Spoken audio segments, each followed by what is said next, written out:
Hello बच्चों, आइए इस प्रश्न को देखते हैं। अभिकथन हमें दिया हुआ है, विस्तृत स्पेक्ट्रम एंटीबायोटिक्स स्ट्रेप्टोमाइसिस के द्वारा उत्पादित किए जाते हैं। कारण है वे डीएनए द्विगुणन अथवा प्रोटीन संश्लेषण को संदमित करके सूक्ष्म जीवों को नष्ट कर देते हैं। विकल्प हमें दिए हुए हैं।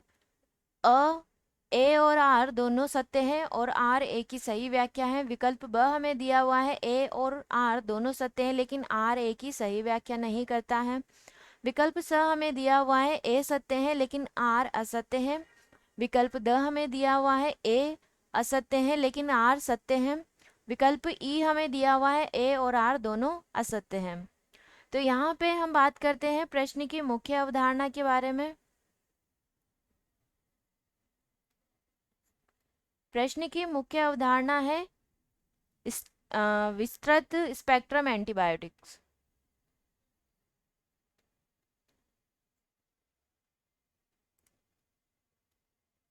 स्पेक्ट्रम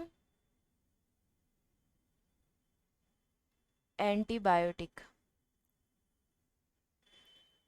तो विस्तृत स्पेक्ट्रम एंटीबायोटिक प्राप्त की जाती है स्ट्रेप्टोमाइसिस के द्वारा।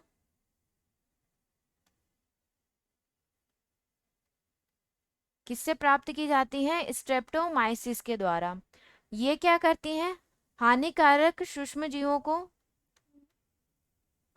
हानिकारक जो सूक्ष्म जीव होते हैं यानी कि माइक्रोब्स होते हैं, सूक्ष्म जीवों को के लिए प्रभावशाली होती हैं। सूक्ष्म जीवों के लिए क्या होती हैं? प्रभावशाली होती हैं, यानी कि उनको नष्ट कर देती है।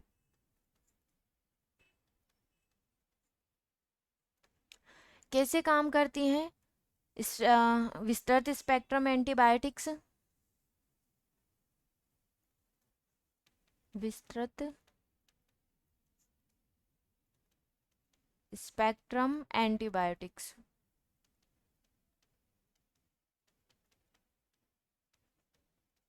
ठीक। तो यहाँ पे क्या करती हैं कि जो डीएनए द्विगुणन होता है उसमें कौन सा एंजाइम सहायता करता है? डीएनए द्विगुणन में टोपो आइसोमेरेज जो एंजाइम होता है वो सहायता करता है। टोपो आइसोमेरेज।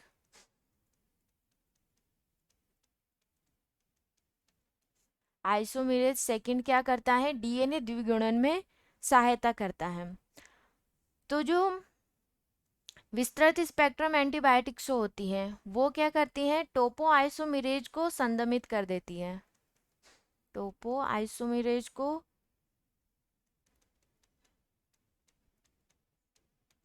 आइसोमेरेज को क्या कर देगी? संदमित कर देगी। और इससे क्या होता है कि डीएनए का द्विगुणन यानी कि रेप्लिकेशन नहीं हो पाता, संदमित कर देती है। इससे डीएनए का जो द्विगुणन है वो नहीं हो पाता है। इसके बाद हम देखते हैं कि प्रोटीन सिंथेसिस को कैसे रोकती हैं। तो जो टेट्रासाइक्लिन है, टेट्रासाइक्लिन क्या होती है? अपनी एक विस्तृत स्पेक्ट्रम एंटीबायोटिक्स होती है। ठीक है। तो टेट्रासाइक्लिन क्या करती है? प्रोटीन सिंथेसिस को रोकती है।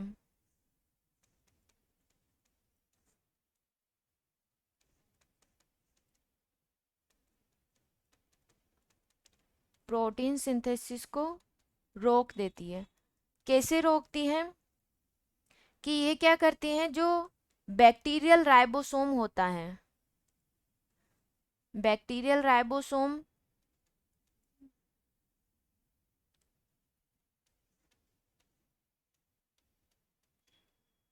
बैक्टीरियल राइबोसोम कैसा होता है? 17S टाइप का राइबोसोम होता है। और इसकी जो सब यूनिट होती है, एक तो सब यूनिट होती है 50S सब यूनिट,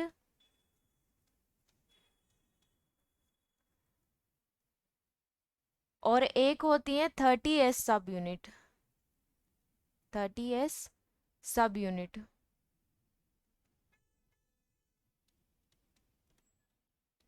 ठीक है। तो जो टेट्रासाइक्लिन होती हैं वो ये जो सब यूनिट्स होती हैं इनसे जाकर के जुड़ जाती है।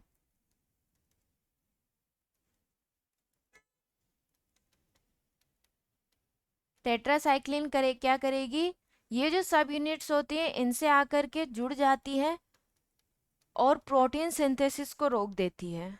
इससे क्या होता है कि प्रोटीन सिंथेसिस नहीं हो पाता है, क्योंकि ये जो सब यूनिट्स होती हैं ये किस में हेल्प करती है, प्रोटीन सिंथेसिस में हेल्प करती है। और जैसे ही टेट्रासाइक्लिन आकर के इनसे जुड़ जाती हैं, ये प्रोटीन सिंथेसिस को रोक देती है।